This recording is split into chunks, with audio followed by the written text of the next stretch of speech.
Bonjour à tous. Et si c'était le bon moment pour sortir de cette offre très binaire sur le marché des smartphones avec d'un côté les modèles qui tournent sous Android et puis de l'autre les iPhones sous iOS. Je vous propose de découvrir aujourd'hui une alternative française à l'occasion de mon entretien avec Gaëlle Duval de Murena.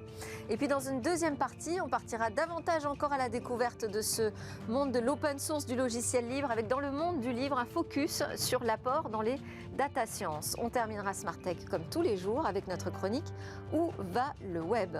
Mais d'abord, donc entretien avec Gaëlle Duval de Murena.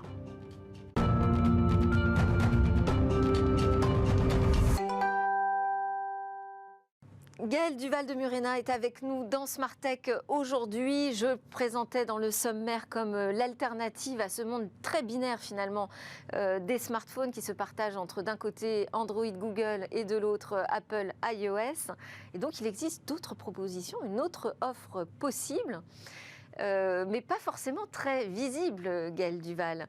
Est-ce que là, on est dans un match David contre Goliath? Est-ce qu'on a une chance de voir percer d'autres offres? Alors, vous en portez une, mais est-ce que vous pensez qu'elle a une chance de s'imposer ou d'autres peuvent le faire? Parce que ce marché, il était beaucoup plus varié il y a quelques années, et puis finalement, il s'est reconcentré. Est-ce que là, on est à un moment clé, peut-être charnière, où ce marché peut à nouveau s'ouvrir, vous pensez?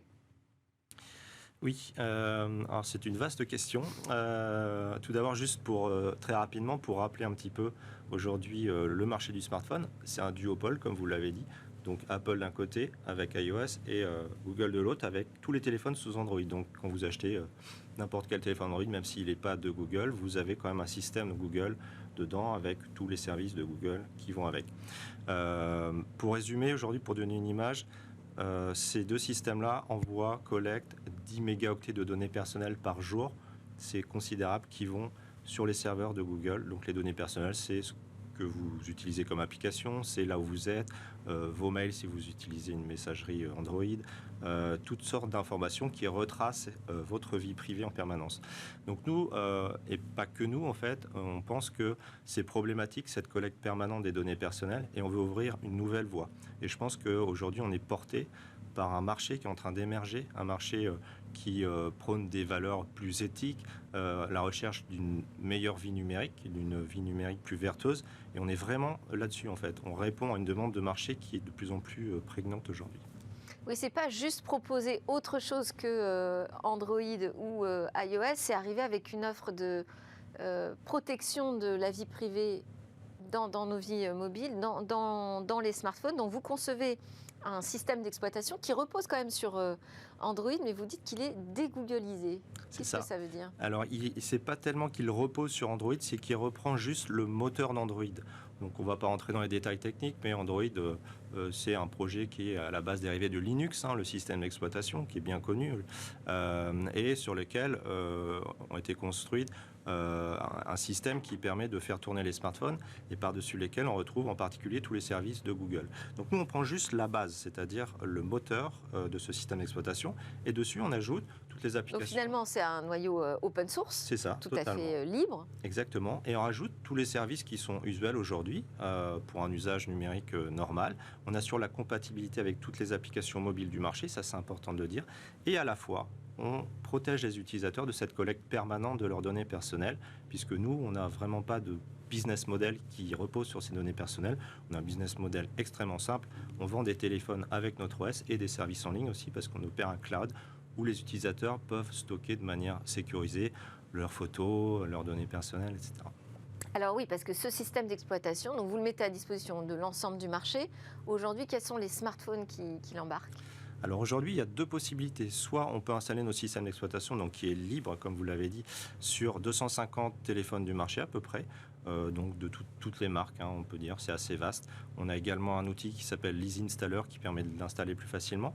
Néanmoins, mais aujourd'hui, si j'achète moi un smartphone, je vais prendre Samsung par hasard, est-ce que je peux décider d'installer à la place de l'Android qui m'est fourni par Google, d'installer cet OS Murena ? Tout à fait. Aujourd'hui, sur la plupart... Ça s'appelle iOS, c'est ça? Ça s'appelle iOS, c'est l'OS qu'on développe. Pas le i du Non, français, c'est mais EOS. le E. On peut tout à fait l'installer sur un Samsung, comme vous l'avez dit, ça marche très bien. On a déjà d'ailleurs vendu par le passé des reconditionnés Samsung avec l'OS Murena iOS pour commencer. Et puis on a des partenariats avec des constructeurs de téléphones, typiquement Fairphone, qui est un constructeur de smartphones plus durables. Ils font attention au choix des matériaux, on peut le démonter, changer la batterie, etc. Ouais. Donc voilà, on peut acheter un smartphone Murena avec iOS sur une base Fairphone aujourd'hui sur notre boutique en ligne sur murena.com. Et puis on a également d'autres partenariats sur le matériel avec Gigaset par exemple en Europe. Et puis on a ouvert la commercialisation vers les US il y a 12 mois environ, un peu plus de 12 mois, avec un partenaire qui s'appelle TerraCube là-bas.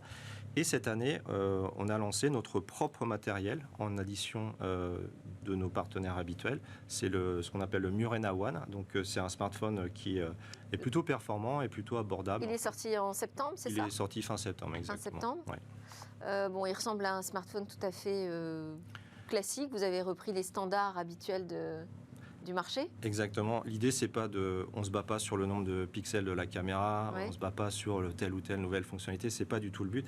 Aujourd'hui, on se rend compte que la plupart de nos clients, ils ont un usage numérique extrêmement standard. Enfin, ils ont besoin d'avoir une appli de cartographie, ils ont besoin d'envoyer des mails, de naviguer sur Internet et de faire des photos aussi accessoirement.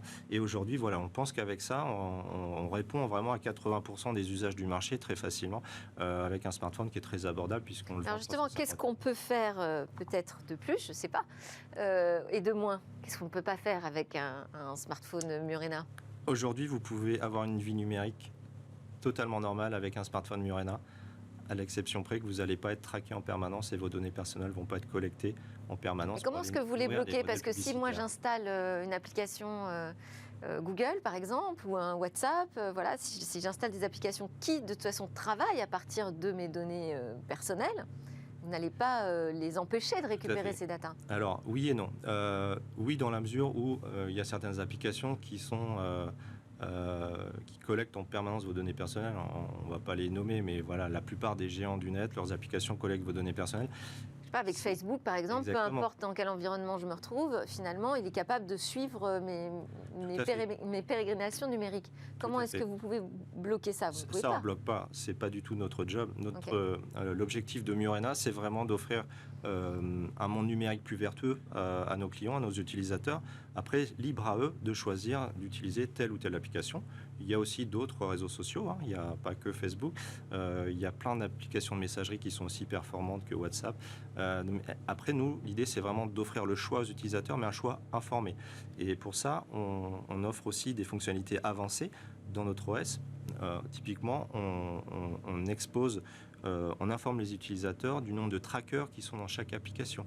Donc on va pouvoir voir quand on veut installer une application, celle-ci elle a peut-être 15 trackers.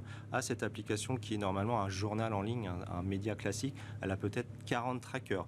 Là on va se dire, oui, ok, donc il y a peut-être Facebook et puis Google aussi qui savent que j'utilise cette application-là quand je l'utilise. Donc ça c'est un problème potentiel. Donc on informe les utilisateurs à ce sujet-là parce qu'on pense que c'est important. Pédagogie un peu, et puis on leur permet également de couper ces trackers. Donc ça, c'est une nouvelle fonctionnalité qu'on a introduite cette année dans l'OS. Ça permet vraiment, si on veut, de rester en dessous des radars de cette surveillance généralisée avec les données personnelles. Et qu'est-ce que vous avez comme application installée par défaut? C'est très très basique et très simple. On a une application de mail, on a une application... Je vais mettre mes lunettes, je ne veux pas être de loin moi.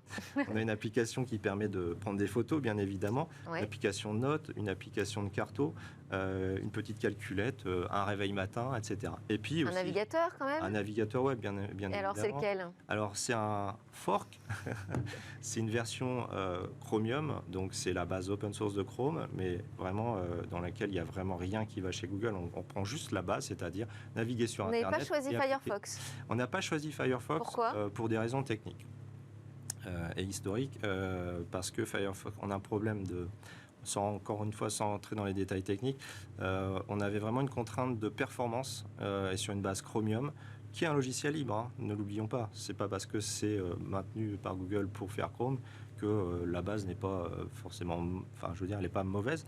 Et pour des contraintes de performance, à l'époque, on a choisi Chromium. Après ça, on ne s'interdit pas à l'avenir de basculer sur Firefox si Firefox coche les bonnes cases. Et encore une fois, moi, je peux installer le navigateur que je souhaite Et on peut utiliser. Exactement. Pour les messages, tout ce qui est messagerie, vous passez par quoi ? On a une application de SMS et sinon, les utilisateurs peuvent aller dans notre store d'applications pour installer l'application de messagerie qu'ils le souhaitent, y compris WhatsApp. D'accord. Donc c'est disponible à la vente partout dans le monde aujourd'hui, ce smartphone ? C'est disponible à la vente aujourd'hui en Europe et aux États-Unis. Uniquement pour l'instant, on ouvrira plus tard. Et vous êtes positionné où sur le marché ? Vous êtes plutôt moyenne gamme, haut de gamme ? Aujourd'hui, sur le matériel, on est clairement moyen de gamme. Voilà, c'est notre premier téléphone. C'est 350 €, c'est ça ? 350 €. On le commande comment ? On l'achète On l'achète sur murena.com aujourd'hui. C'est uniquement en ligne ? C'est ça. Donc c'est fabriqué à la commande, j'imagine ? Pas du tout. Pas du tout. Non. Mais on a un bon fond de roulement, donc il n'y a pas de souci. C'est expédié dans les 48 heures. Ok, très bien. Sur la partie protection des données, moi je voulais qu'on pousse un petit peu la réflexion plus loin. Est-ce que vous avez le sentiment qu'en France, on prend le sujet par le bon bout ? Par exemple, ce règlement sur la protection des données personnelles, est-ce que c'est quelque chose qui a accompagné des initiatives comme la vôtre ou qui ne sert pas à grand-chose ? Si, ça sert évidemment. Je pense que déjà, il y a une prise de conscience. Aujourd'hui, on est vraiment aujourd'hui à une époque charnière, à mon avis. Moi, ça fait 20 ans que je suis dans la tech et ça fait 20 ans que ces sujets-là, on essaie de les faire avancer dans l'opinion publique.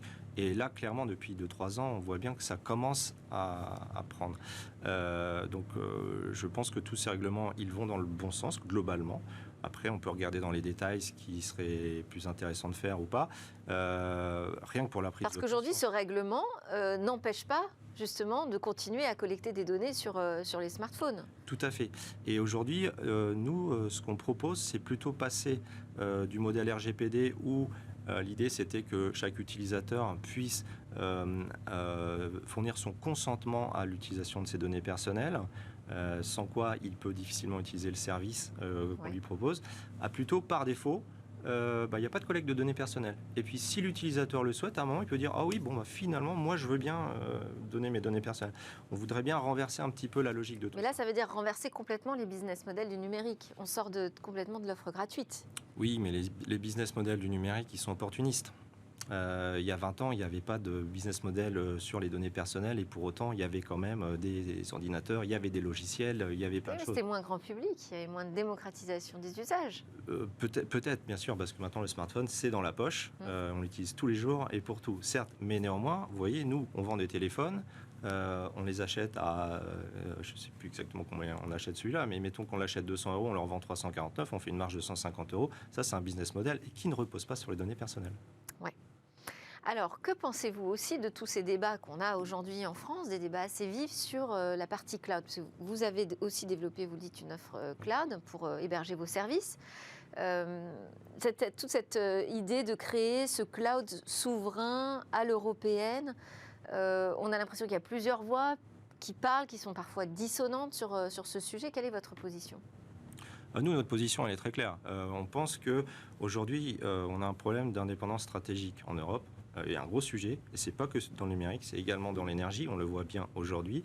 On voit bien les forces qui sont en place. Donc on pense qu'il serait grand temps qu'on acquiert davantage de souveraineté sur les technologies qu'on utilise en Europe, aussi bien sur le smartphone, sur les OS. C'est vraiment des technologies d'infrastructure, que dans le cloud, qui sont également des technologies d'infrastructure. Alors comment on y va vers cette indépendance Alors je ne sais pas numérique ? exactement comment on y va, mais en tout cas, ce qui est certain, c'est il faut arrêter d'être timide et il faut arrêter d'être un peu bisounours. La plupart des technologies dont on parle, elles ont été inventées aussi en grande partie en Europe. Linux a été inventé en Europe, etc. Donc il n'y a vraiment pas de problème fondamentale de production de valeur de technologie en Europe. Ça, c'est pas vrai. Le web a été inventé en Europe. Il faut juste se redonner de la confiance et avoir une ligne directrice de qu'est-ce qu'on veut produire, qu'est-ce qu'on veut avoir. Et puis aussi être force de proposition, parce que moi, j'entends parler plein de gens en permanence sur ces sujets-là, et au final, les propositions, on en a relativement peu.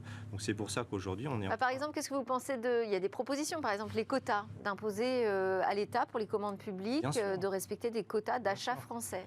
Un Small Business Act à l'européenne, ça serait quelque chose qui serait extrêmement vertueux, puisque ça permettrait à toutes ces TPE, PME qui sont créatrices d'innovation de grossir. Et aujourd'hui, elles ont du mal à grossir parce qu'elles manquent de cette commande publique qui est en place aux États-Unis.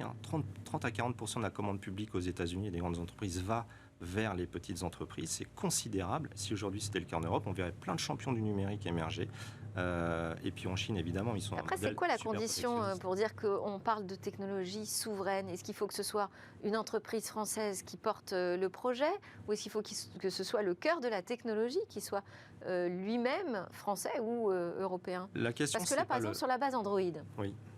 Mais la question, à mon avis, c'est pas le drapeau. La question, c'est la capacité qu'on a à maîtriser la technologie, à ne pas dépendre d'un acteur extérieur. La question, c'est aujourd'hui, si, je ne sais pas moi, mais si ça se passait pas bien avec les États-Unis et qu'on soit en froid, ce qui est déjà un peu arrivé par le passé, par moment, à quel point on va pouvoir continuer à utiliser des systèmes d'exploitation Android ou Microsoft, etc. Je pense que c'est vraiment la question fondamentale. Et tant qu'on n'a pas cette maîtrise de la technologie, qu'on soit capable de maintenir une base d'infrastructure aussi bien dans le cloud que dans les OS, ben on dépendra d'autres pays comme les États-Unis. Ça, c'est problématique. Mais d'ailleurs, c'est intéressant parce que cette question du numérique, elle repose la question finalement de qui sont nos alliés. Qui sont nos alliés dans l'univers technologique? Et est-ce que l'Europe, ça existe véritablement dans ce monde numérique? Je pense qu'aujourd'hui, en Europe, il y a une très grande force technologique. Il y a énormément de technologies qui sont inventées en Europe. Par exemple, le web a été inventé en Suisse, au CERN, à la fin des années 80, début des années 90. Donc, vraiment, je pense que ça, c'est... Oui, mais pour autant, le travail en commun, la puissance commune de l'Europe, on la retrouve. C'est pas si évident. C'est pas si évident, mais parce qu'il n'y a peut-être pas encore suffisamment de prise de conscience politique qu'il faut bâtir en commun et avoir, comme vous disiez, des mesures comme un Small Business Act européen. Je pense qu'aujourd'hui, c'est important. Si on regarde par le passé ce qui s'est passé, par exemple, dans le monde de l'aviation, dans les années 60, Boeing avait un monopole quasiment sur l'aviation civile. On aurait pu se dire à l'époque, ah bon, bah, c'est foutu, la partie est perdue, on va passer à autre chose, on va pas faire des avions, on va faire des camionnettes, j'en sais rien. On s'est dit, tiens, bah non, en fait, on a plein de constructeurs en Europe, il y a plein de constructeurs, mais qui sont en train de mourir parce qu'ils sont trop petits. On va les unir et on va créer un truc qui s'appelle Airbus et on va construire un avion de ligne Airbus. Qu'est-ce qui se passe 30 ou 40 ans après? Airbus devient numéro 1 sur le marché des avions. Donc je pense qu'on est vraiment aujourd'hui dans cette position où il y a une opportunité dans le monde de la technologie qu'il faut saisir pour se le réapproprier au niveau européen. Et alors vous travaillez, vous, avec une communauté plus large que la communauté française? Bien entendu, mais aujourd'hui avec Internet, il n'y a plus vraiment de frontières non plus, et en particulier dans l'open source, donc avec les réseaux. C'est-à-dire vous faites appel à des développeurs qui sont un petit peu partout Oui, on a un cœur qui est français, européen, bien évidemment, mais après on a des développeurs qui viennent de tous les continents.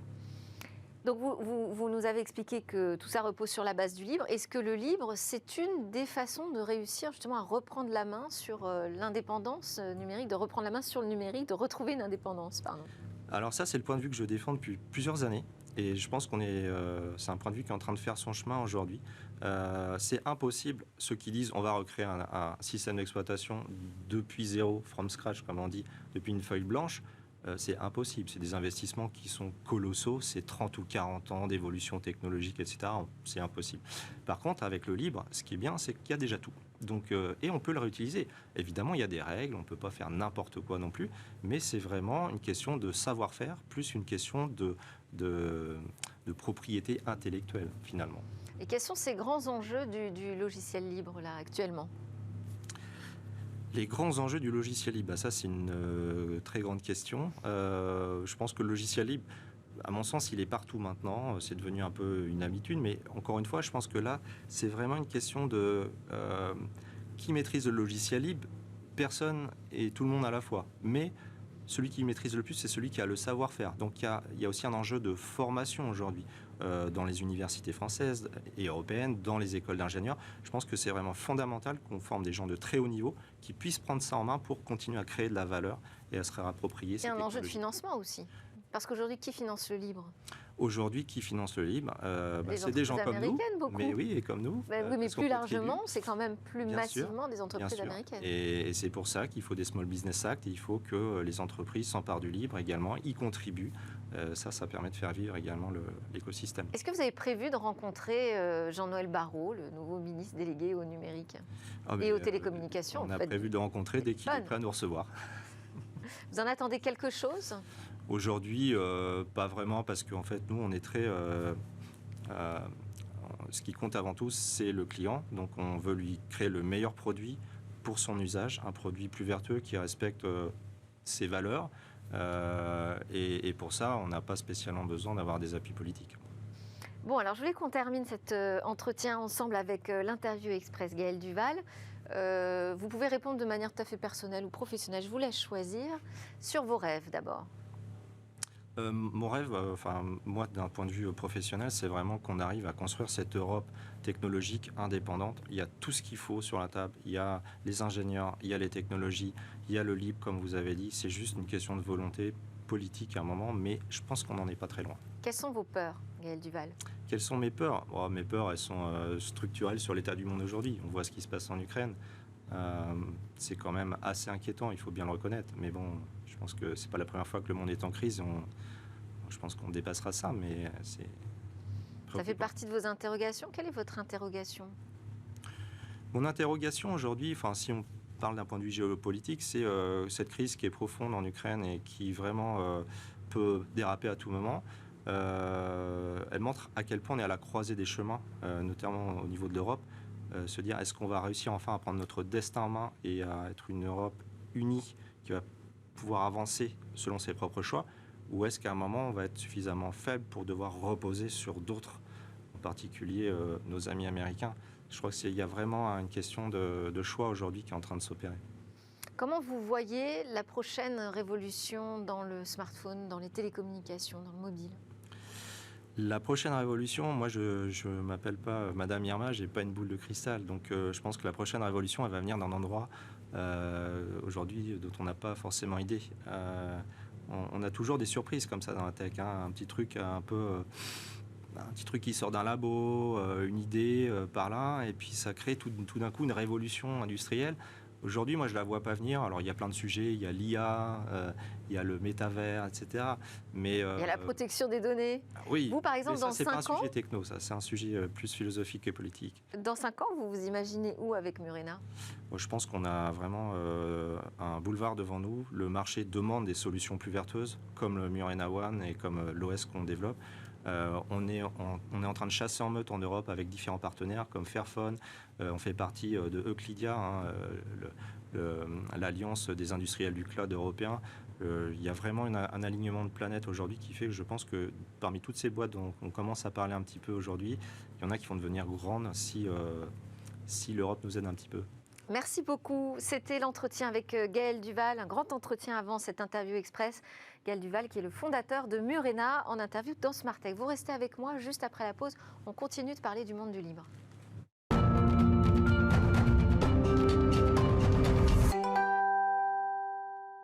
Vous êtes de retour sur le plateau de Smart Tech. Ici, on parle de la révolution numérique, la nouvelle société numérique et on parle aussi de logiciels libres avec Jean-Paul Smets de Rapid Space. Bonjour Jean-Paul. Bonjour Delphine. Et restez avec nous Gaël Duval. Je pense que tu le connais, Gaël Duval de Murena, puisque vous naviguez tous les deux dans ce monde du libre depuis quelques années. Et puis aussi, tu es venu accompagné de Sylvain Corlet. Alors accompagné à distance, puisqu'il est avec nous en visio. Sylvain Corlet, fondateur et PDG de Quantstack. Quantstack, juste un mot, c'est une équipe de développeurs qui travaille autour des data science, c'est ça? Oui. Ok, donc ça va être le sujet principal qu'on va aborder ensemble avant de donner la parole à Sylvain. Quelle est la place aujourd'hui du logiciel libre dans cet univers des data science qui est devenu très important dans le monde numérique? En fait, on va un peu expliquer d'abord comment marchent les data science, parce que pour beaucoup de gens, l'IA, les data science, le big data, c'est de la magie. hop, ça apparaît tout seul, on pense qu'il y a un seul magicien unique derrière, que c'est un seul métier, mais pas du tout.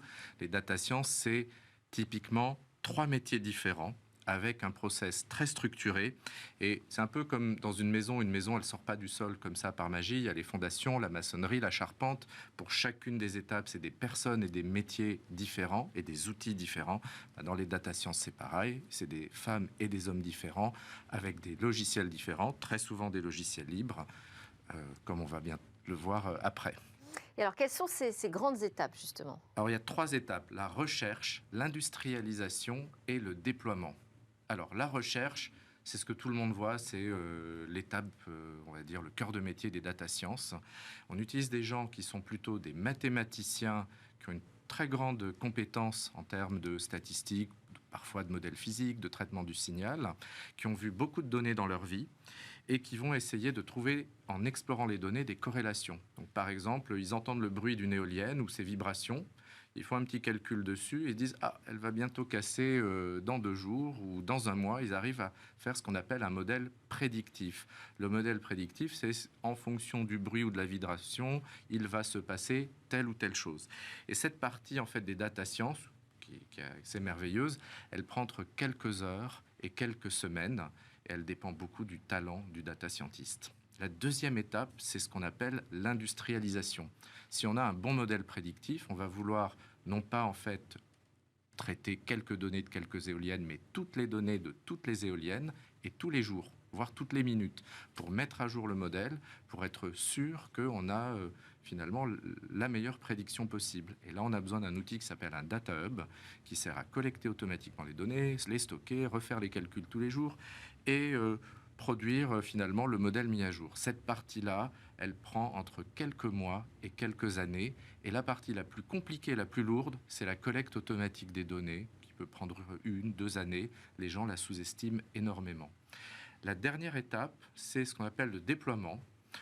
Une fois qu'on a tout en place, on se dit, si on faisait finalement un objet connecté, un capteur, dans lequel on va directement mettre le modèle d'intelligence artificielle, comme ça, quand l'éolienne fait un son un peu bizarre, le capteur localement fait le calcul mathématique et l'arrête avant que la glace tombe sur les enfants et les transperce au sol de l'éolienne.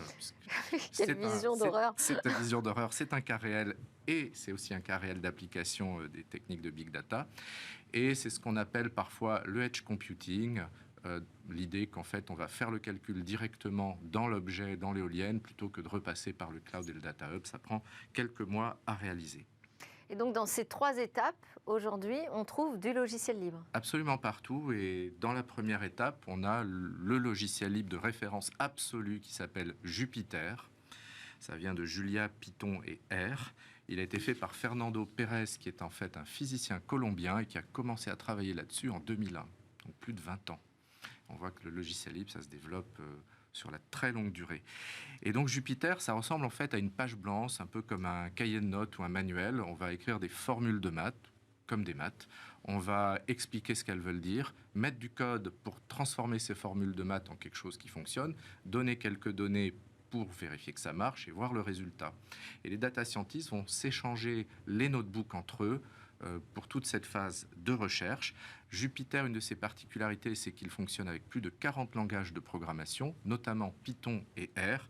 Python, c'est la référence des data sciences. R, si on avait mis les 40 noms dans le nom de Jupyter, ça aurait été trop long. Oui, c'est ça. D'accord. Et R, c'est ce qu'utilise Nicolas Hertel, qu'on avait vu justement. De la PHP. Oui, pour essayer de voir si la fluoxétine a un intérêt pour le Covid. Et alors, ce qui est génial avec Jupyter, c'est que comme c'est un logiciel libre, on a maintenant un Français qui s'appelle Romain Casati au lycée à Vierzon, qui a fait une version qui tourne directement dans un navigateur web sans cloud. Donc plus besoin de crédit gratuit, plus de besoin de faire les yeux doux aux hyperscalers américains. Un coup de baston et tout le monde peut apprendre l'IA dans tous les lycées de France sans aucune infrastructure ni aucun abonnement. Très bien. Alors, la chose qu'il faut comprendre, c'est que dans les data sciences, la partie exploratoire, en fait, elle repose surtout sur le talent du mathématicien et son expérience, beaucoup plus que sur les dépenses de logiciels ou d'infrastructures. Il suffit d'un ordinateur portable et d'un Jupyter. Si on a un bon data scientist, il trouve en quelques heures à quelques semaines. Si on a quelqu'un sans talent, il trouvera jamais. Et donc, voilà, il faut être bon en maths, sinon ça ne marche pas.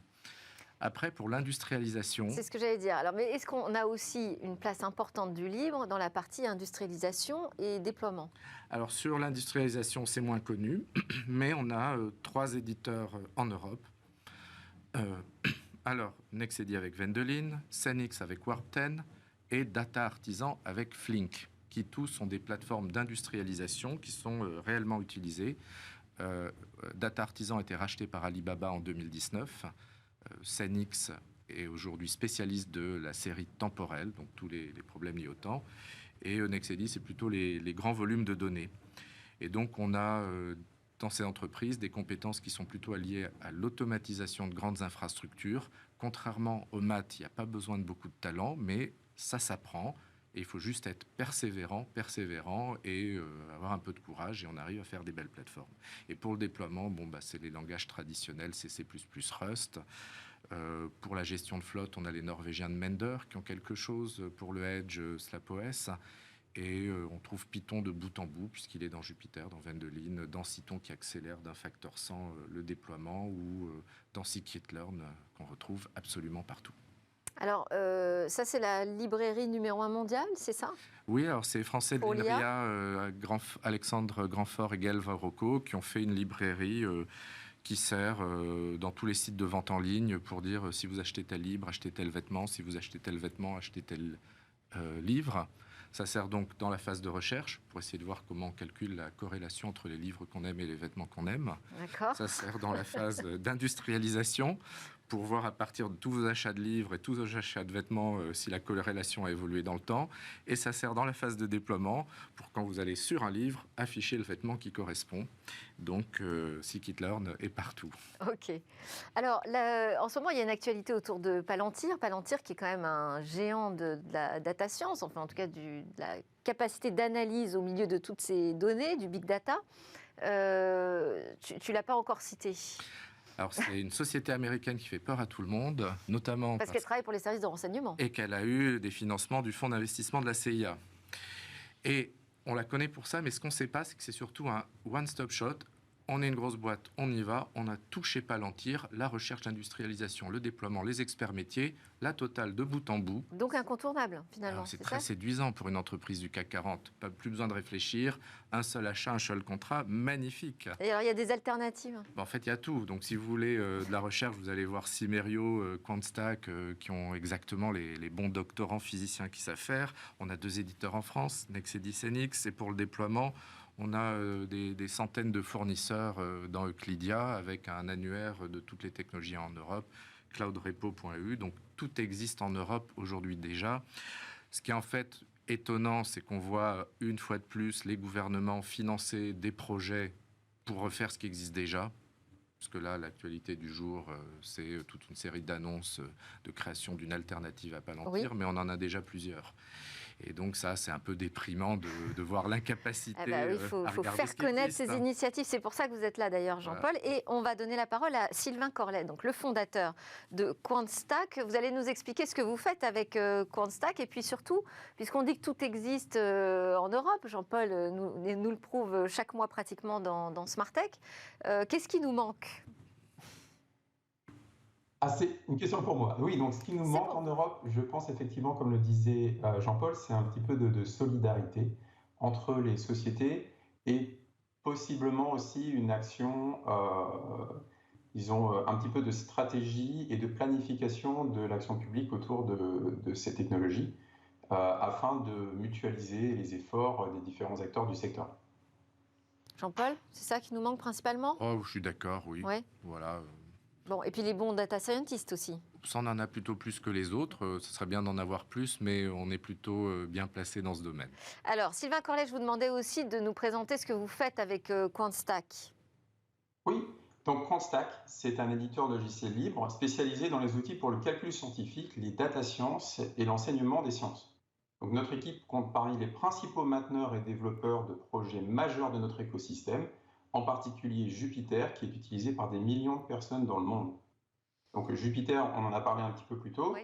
c'est un logiciel open source qui a pour but de fournir des standards ouverts et des services en ligne pour le calcul interactif. Et un des principaux composants de l'écosystème de Jupyter, c'est le notebook ou carnet numérique qui permet de créer ces documents interactifs dans lesquels on peut avoir du texte, des images et des fragments de code exécutables en ligne. Donc cette interface est particulièrement populaire dans toutes les plateformes de data science pour l'enseignement, dans le supérieur et le secondaire.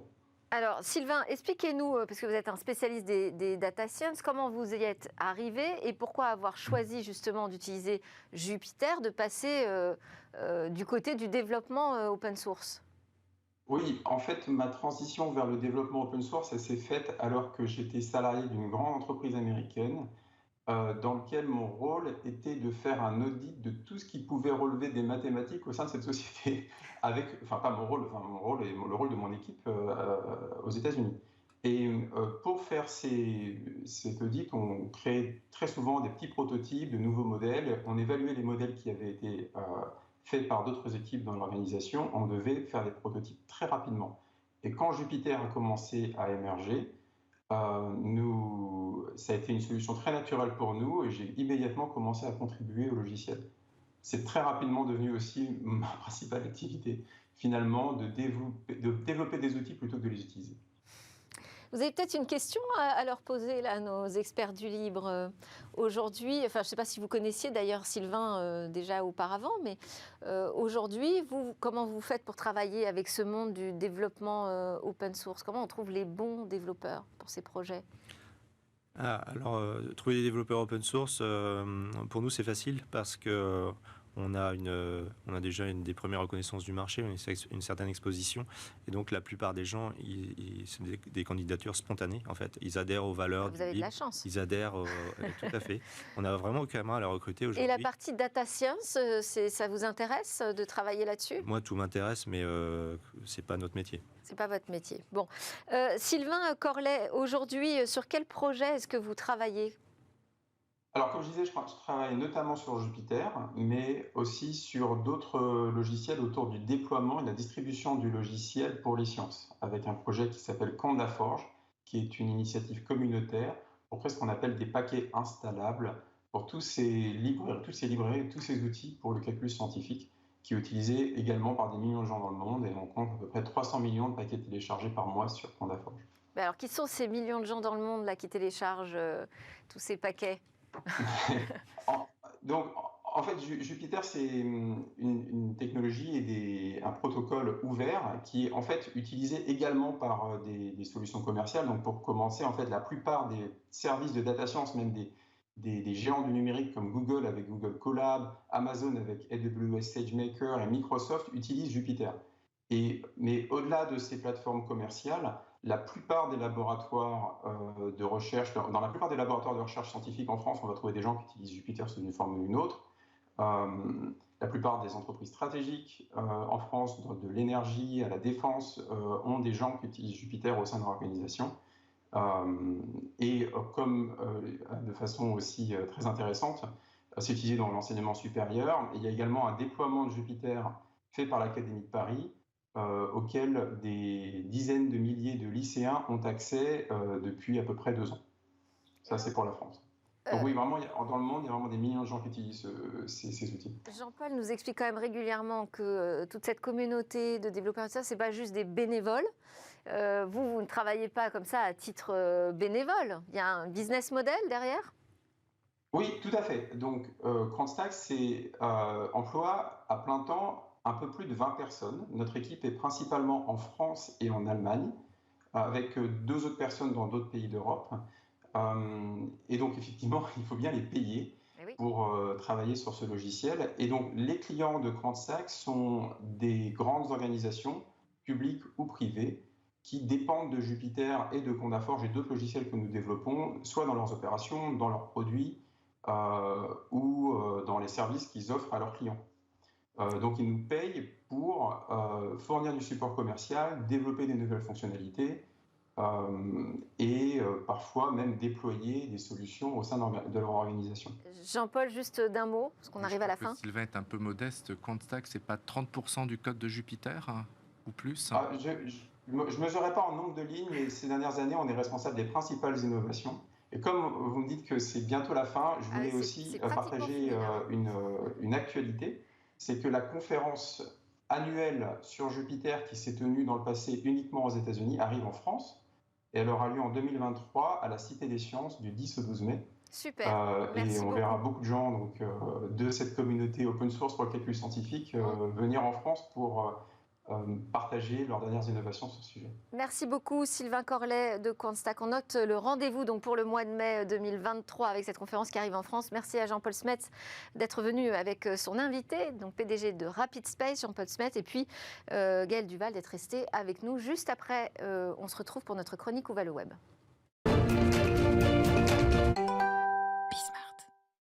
Donc clin d'œil quotidien à ce futur possible d'Internet qu'on peut appeler le métavers ou pas. En tout cas, aujourd'hui, Eva Bensadi va nous expliquer pourquoi les NFT sont aujourd'hui véritablement une aubaine pour cette industrie musicale. Les NFT sont-ils en train de révolutionner l'industrie musicale? De plus en plus d'artistes, comme le rappeur Booba ou encore le DJ David Guetta, proposent des œuvres virtuelles commercialisées en NFT, mais ils sont loin d'être les seuls. Les ventes de NFT liées à la musique ont atteint plus de 60 millions de dollars entre juin 2020 et avril 2021, selon une étude américaine. Elles sont d'ailleurs majoritairement représentées par la musique électronique, avec 80% des ventes. Un NFT, qu'est-ce que c'est? En français, on traduit cela par un jeton non fongible, c'est-à-dire unique et non interchangeable. On parle de jeton car il est adossé à une crypto-monnaie. C'est en fait l'équivalent d'un certificat de propriété pour une œuvre, un tableau, une sculpture, mais aussi une œuvre virtuelle, un clip ou un morceau. On commence à comprendre pourquoi les artistes s'y essayent.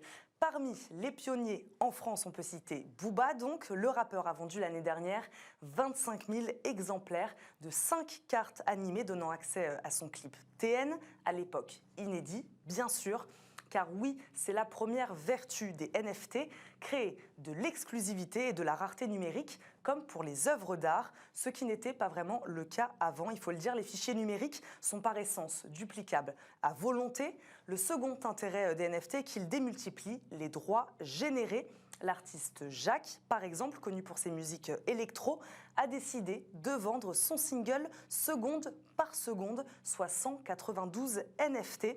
Il a donc permis aux 192 acheteurs de se partager les revenus générés grâce à la vente et à la diffusion du single. Mais pour le moment, il faut le dire, le marché manque de structure et de réglementation et tout le monde fait un peu ce qu'il veut. La société de gestion des droits d'auteur, compositeurs et éditeurs de musique, plus connue sous le nom de la SACEM, elle y travaille.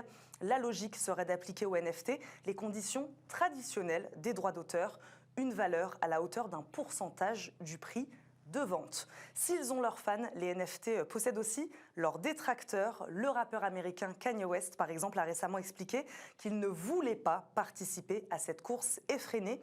Il préfère se consacrer, je cite, sur la construction de vrais produits dans le vrai monde. C'est tout pour Smart Tech aujourd'hui. C'était l'entretien de Gaël Duval de Murena et puis le grand rendez-vous avec le monde du libre avec Jean-Paul Smets de Rapid Space. On se retrouve demain. Demain, on fera le débrief de l'actu.